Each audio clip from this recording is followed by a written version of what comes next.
মানুষের মৃত্যুর কঠিন সময় ৫ জন ফেরেশতা তার কাছে আসে এবং খুবই দামি গুরুত্বপূর্ণ ৫টি কথা তাকে বলে, এবং ওই ৫টি কথা আপনার মৃত্যুর সময় আপনিও শুনবেন, আমিও শুনবো। যদি ওই ৫টি কথা আপনি জীবিত থাকা অবস্থায় আপনি শুনতে পারেন, ওই ৫টি কথার বিষয়ে যদি আপনি জানতে পারেন, আমি আপনাকে গ্যারান্টি দিয়ে বলতে পারি এই ৫টি কথা আপনার জীবনটাকে পরিবর্তন করে দিতে পারে। এই ৫টি কথা আপনার ভিতর থেকে অনেক গুনাহের কাজ সরিয়ে দিতে পারে। এই ৫টি কথা আপনাকে আপনার মৃত্যুর কথা বারবার স্মরণ করিয়ে দিতে পারে। এই ৫টি কথা আপনার জীবনের মোড় ঘুরিয়ে দিতে পারে ইনশাআল্লাহ। মানুষ যখন মৃত্যুর মুখোমুখি হয় তখন মালাকুল মউত তার সামনে এসে বলে যে আজকে কোথায় তোমার সেই সুঠাম দেহ, কোথায় তোমার শক্তি, কোথায় তোমার সৌন্দর্য, আজকে কিছুই তো তোমার কাজে আসতেছে না। কোথায় তোমার সেই ফাহেসা কথা বলা মুখ, যেই মুখ দিয়ে তুমি ফাহেসা কথা বলতে, যেই মুখ দিয়ে গালিগালাজ করতে। দেখো আজকে আমি যখন মালাকুল মউত তোমার সামনে এসে দাঁড়িয়েছি তখন তোমার জবানে আর কোনো কথা নেই, তখন তোমার শরীরে আর কোনো শক্তি নেই, তোমার কোনো কিছুই এখন আর কাজ করতেছে না, তুমি আমার সামনে খুবই দুর্বল। আপনার আত্মাটা যদি পবিত্র আত্মা হয়, আপনার আত্মাটা যদি রবের গোলামি করা আত্মা হয়, তখন মালাকুল মউত আপনার সামনে এসে আপনার আত্মাকে ডাক দিবে, ইয়া আইয়াতুহান নাফসুল মুতমাইন্নাহ, হে প্রশান্ত আত্মা তুমি বেরিয়ে আসো, তুমি তোমার রবের দিকে চলে আসো, তোমার জন্য জান্নাতে অপেক্ষা করতেছে। সুবহানাল্লাহ। আর আপনার আত্মা যদি হয় রবের নাফরমানি করা আত্মা, তাহলে এটাকে খুব ভয়ঙ্করভাবে আপনার দেহ থেকে বের করা হবে। এটা এতটাই কষ্টদায়ক, যেই কষ্ট আপনি কখনো কল্পনাও করতে পারবেন না।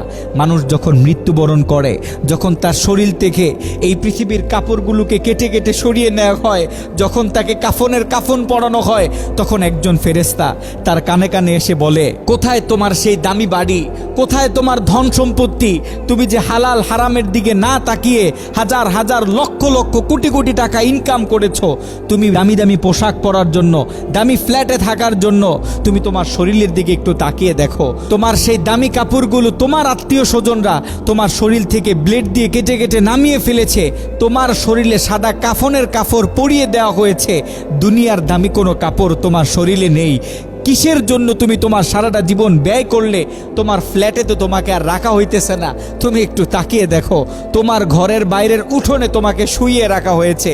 কোথায় তোমার বাড়ি, কোথায় তোমার টাকা পয়সা, কোথায় তোমার ধন সম্পদ?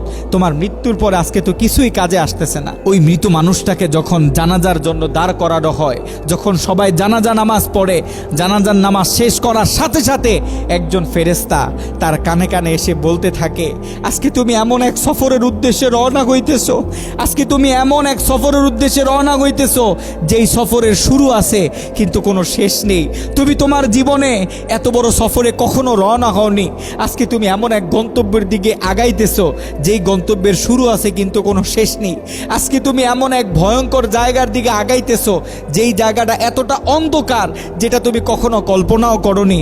আজকে তোমাকে এমন এক জায়গায় রাখা হবে যেই জায়গায় তুমি এর আগে কখনো শুয়ে দেখোনি। আজকে তোমাকে এমন এক ভয়ঙ্কর জায়গায় রাখা হবে, আজকে তোমাকে এমন এক জাতির সাথে রাখা হবে যেই জাতির সাথে এর আগে তুমি কখনো পরিচিত হওনি। আজকে তোমাকে এমন এক ঘরে রাখা হবে যেই ঘরের সাথে পৃথিবীর কোনো মানুষের সাথে কোনো সংযোগ থাকে না, কোনো কানেকশন থাকে না। আজকে তোমাকে এমন জায়গায় রাখা হবে যে জায়গায় তুমি অনন্তকাল একা পড়ে থাকবে, তোমার সাথে না কেউ কথা বলবে, তোমার খোঁজ খবর না কেউ নিবে, না তোমাকে কেউ জিজ্ঞাসা করবে তুমি কেমন আছো। আজকে তুমি একা, আজকে থেকে তুমি একা, আজকে থেকে তোমার সাথে পৃথিবীর আর কেউ কোনো সম্পর্ক রাখবে না।